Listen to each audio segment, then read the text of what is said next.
Welcome to the show in an ITM Cup review where Southland made progress against Taranaki but were outclassed in the end, yet still leaving the door to the semi-finals ajar. Elsewhere, Manawatu jammed their foot in the same opening with an upset win over Hawke's Bay, and Tasman also enjoying a crossover victory. Waikato came from behind to beat the Steelers. Auckland and Wellington had far too many guns for their championship opponents. I asked for a committed performance, and I guess after last week there's a lot of soul searching going on and a lot of reflection about what it means to be a Southland player. And we touched on it, and I guess in the first half we delivered, and we talked about the crucial time after half time, which is the Taranaki boys had lost the shield. I guess we were up on them a little bit and had momentum, and how being clinical in that first 20 minutes was going to be the winning or losing of the game. And we start for knock on and a penalty, and then straight away a try, and then even for that 10 minutes after that we fought back and got down there and crossed the line and got really close and probably didn't get enough points of what we deserved, and then the floodgates opened again, which was really, really disappointing. And it's individual errors, and I guess people not understanding what we really want out of certain times of the game, which is a big thing for a young player to learn, which is quite hard.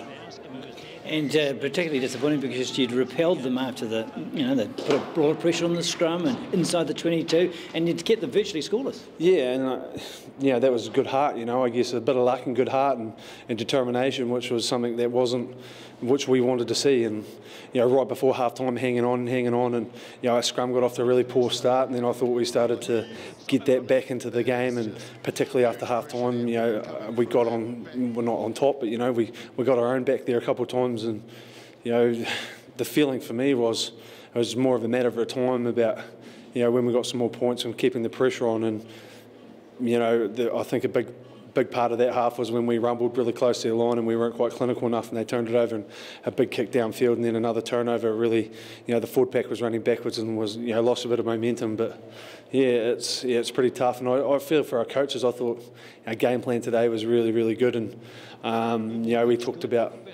getting outside our forward runners, outside 10, and getting into those wider channels and doing some cuts. And I thought that there was a lot of opportunity there, and when we did it right, we did it well. But I just feel for Goof and Tomo, really. They're putting a lot into it, and as I said, a 60. It just shows at this level of rugby that it's unforgiving. You can't just expect to win a game off 50 minutes of good rugby. And 30 minutes is 30 points, so it's not flash. Well, you've got a get-out-of-jail card here. It's Manawatu. They've, of course, brought themselves back into the frame with their performance yesterday. They'll be fired up for that game. Oh, it's going to be huge. I guess it's, out of our season, it's a real test of where we're at. And, we'll be cheering for counties against Northland, because I think Northland can end all our dreams by beating them, and that'll put them into probably the playoffs. So if Northland go down, it's going to come down to us and Manawatu, and it's going to be a big clash. And I guess Manawatu, they haven't been their best like us this season, but when it comes to one-off games, it's about making good plays and impressive situations and who wants it the most. And I know next week that two teams are going to want it really badly, so it's going to come down to execution and making good decisions. And you haven't really played a full 80 this season, have we? Nah, some of our best rugby has come in patches, and particularly the first half against Northland, I thought we were really clinical with our field position and how we played. And then again today, bits of that first half were some of our best. And when you lose the quality of player that we have, how good would it to be falling back on Robbie and Cade and the likes of, we just haven't had that consistency through injury, but it's no excuse.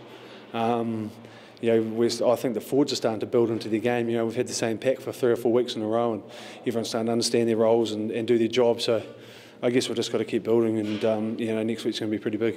Yeah, I was pretty proud of the way we came back. We got King hit by Waikato, and to get back on the horse and showed a lot of character. And I thought then Southland got stuck into us in the first half, and it was tough going. And for the team to come back and win in the way they did and the fashion they did, I'm really proud of them.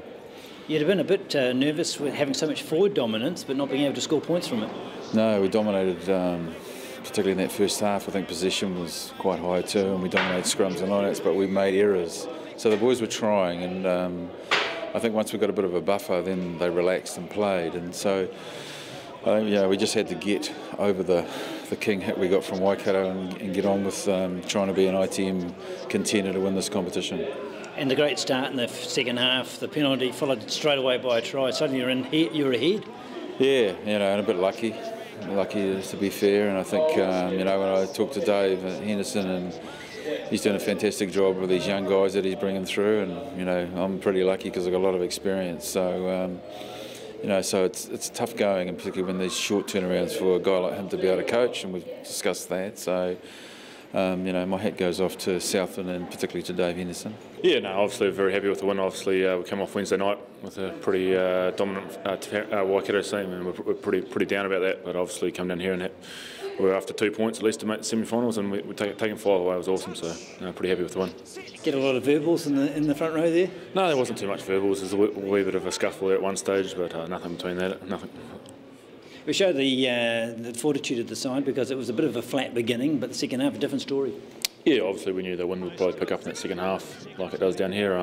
So we went with it in the second half, and obviously just had to play with the territory. I think a lot of times in that first half we just weren't getting good gains from all the possession we had, and credit to Southland. They did up well and they attacked well as well. So we're good to once we start swinging the ball around and running hard, I think we look a bit better. So. Nice balance in your pack. A lot of guys like yourself played a lot of football, but some young fellas like Kane Barrett and that are contributing.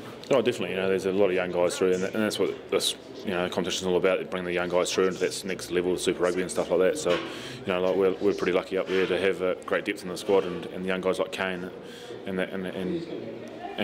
Blade as well. So, there's some awesome running loose forwards and life in the Naki.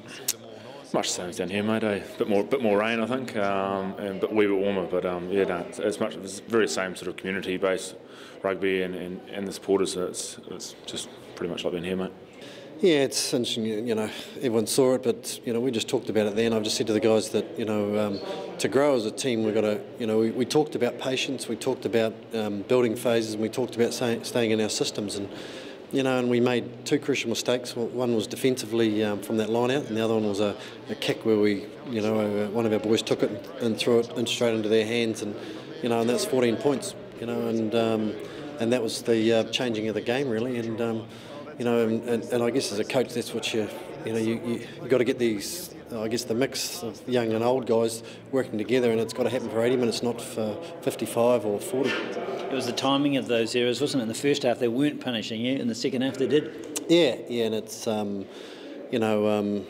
just guys with the quality they've got in their team, you give them half a break and give them a bit of confidence, they'll run all over you if you do that. Some promising signs here. I think Taylor Adams is learning very quickly as a halfback because this is a hot environment for a young guy. Oh yeah, no. Taylor will be the first to admit he makes some mistakes, but geez, he looks very exciting for the future, and he ran well from the base and held their defence at times, and and he had the nous to, even though he slipped over it, he knew where the try line was, so no, he's a good boy. And I thought a word for Elliot Dixon too, because it wasn't a pleasant day for number 8, but he seemed to salvage a lot of ball for you. Yeah, he did. It was a hard day at the office for number 8, and at times he had to use his power to get us any, gain line so we could work off it. It's going good, I'm feeling confident. Every game I just go in and look to go in with confidence and do my thing, and that's how I play. I go on confidence. So yeah, it's going well so far. And what instructions are Dave and the team giving you about what they want you to contribute? Just really do my job. Get to the rucks quick, clean ball, give good passes, and when the opportunity comes, run, have a crack. You use my running game and utilise it. It was a pretty hard day for you early in the piece with the scrums going backwards, but you fixed that as a team. Yeah, the scrums were under a lot of pressure there. Dicko did real well at the back to control that. But second half it came right. Really had a big push in the scrums. It was just getting that go forward ball was quite difficult. And getting a good understanding with Scott as a pair. Yeah, Scotty, he's really easy to play with. Talks a lot. He's always communicating with you. So still building that relationship, but it's going pretty good. So big game next week is Manawatu now, isn't it? Yeah, it's a big one. Got to get up for that. Hopefully get a big win over them. But we'll just go back to the drawing board and look forward to next week. So the top 4 in the Premiership has been decided, with Waikato's late run of form thwarted by Taranaki's win over the Stags. The interest now lies in who will host the knockout games and which of the bays will be cut adrift.